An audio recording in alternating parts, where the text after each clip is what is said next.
Cérémonie solennelle et vive d'émission au siège de la MINUSMA à Bamako. Les deux corps étaient tout trouvés. La présence à cette cérémonie témoigne de l'intérêt accordé par l'ensemble du personnel par leur soutien à la MINUSMA en cette phase ultime de son existence au Mali, un geste d'appréciation du travail accompli en une décennie de présence au Mali. Et c'est l'hommage au drapeau du Mali et des Nations Unies, suivi de l'arrivée des troupes par Al-Gassi Wan, le général Mamadou Gueye et Patrice Bougani, la composante police qui ont donné le ton. Tout un symbole. Les sacrifices ainsi consentis au service de la paix attestent éloquemment ce que la MINUSMA a été tout au long de ces 10 années d'existence.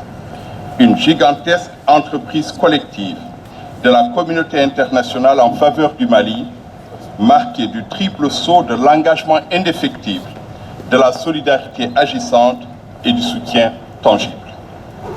Il s'agit d'une entreprise qui a mobilisé des dizaines de pays contributeurs de troupes et de personnel de police venus d'Afrique, voisins immédiats et lointains, d'Asie, d'Europe, d'Amérique et d'Océanie. Ils ont tous accouru auprès du Mali au nom de la sécurité collective et des idéaux de la Charte des Nations Unies, quelquefois au péril de leur vie. Des hommages ont été rendus à la République des Pays-Bas, la Tunisie, Mohamed Saleh Anadif, qui ont apporté leur pierre à l'édifice de la paix, la stabilité et la sécurité au Mali. Aussi, lors de sa présence au Mali, la MINUSMA a collaboré avec de nombreux autres acteurs internationaux, dont Serval, Barkhane, Takuba, l'Union européenne et ses missions de formation, l'Union africaine à travers Mi-Sahel, la CEDEAO, la médiation internationale mise en place dans le cadre de l'accord pour la paix et la réconciliation ici du processus d'Alger. Ce processus a vu la clôture depuis début août de 10 bases sur les 13 dont nous disposions dans le centre et le nord du Mali ainsi qu'à Bamako. Vendredi dernier, le secrétaire général adjoint Atul Karé et moi-même avons assisté à la rétrocession dans un état pleinement fonctionnel du camp de Mopti aux autorités civiles maliennes. Dans les jours à venir, nous leur rétrocéderons certaines parties des emprises restantes de la MINUSMA qui seront alors converties en sites de liquidation à partir du 1er janvier 2024.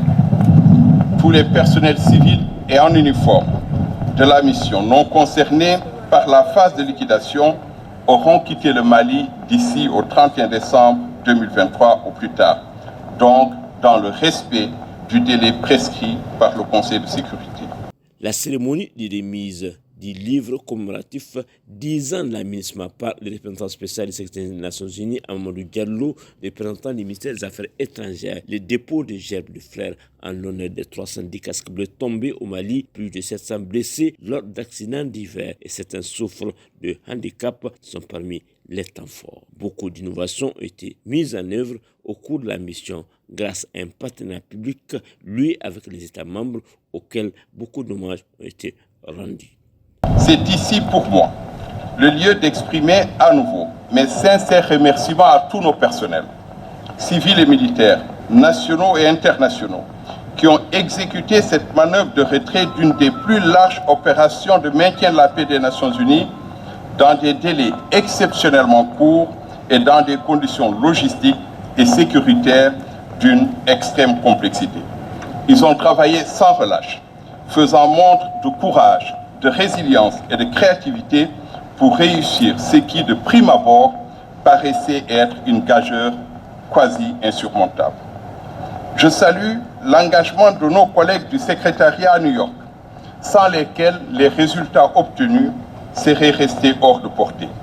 Je note la présence parmi nous d'Atul Karé, le secrétaire général adjoint chargé du soutien opérationnel aux missions. La semaine passée, Jean-Pierre Lacroix, son homologue responsable des opérations de paix, était parmi nous pour exprimer son soutien ainsi que pour porter le message de solidarité de notre secrétaire général, Antonio Guterres. Je suis reconnaissant à tous les pays et à toutes les organisations qui nous ont assistés d'une manière ou d'une autre pour mener à bien cette opération. Tout a commencé avec la construction d'un camp réalisé sous lettre d'attribution pour faire face à la urgence de déploiement de la MINUSMA. sont nés et suivis par la fourniture d'équipements d'une valeur de plus de 100 millions de dollars par certains États membres au profit des pays fournisseurs de contingents et de forces de police, puis le développement et le déploiement de services de surveillance et de sécurité uniques et adaptés aux menaces existantes dans la zone d'opération de la mission. De la même manière, les pays fournisseurs de contingents ont été très efficaces dans leur faculté à générer et à déployer des capacités militaires sur mesure sous la forme de bataillons spécialisés en convois de combat qui n'existaient pas auparavant dans les pratiques de maintien de la paix. La descente des drapeaux des Nations Unies et le départ des drapeaux et de l'escorte suivis des cocktails ont mis fin à la cérémonie de fin d'émission de la MINUSMA.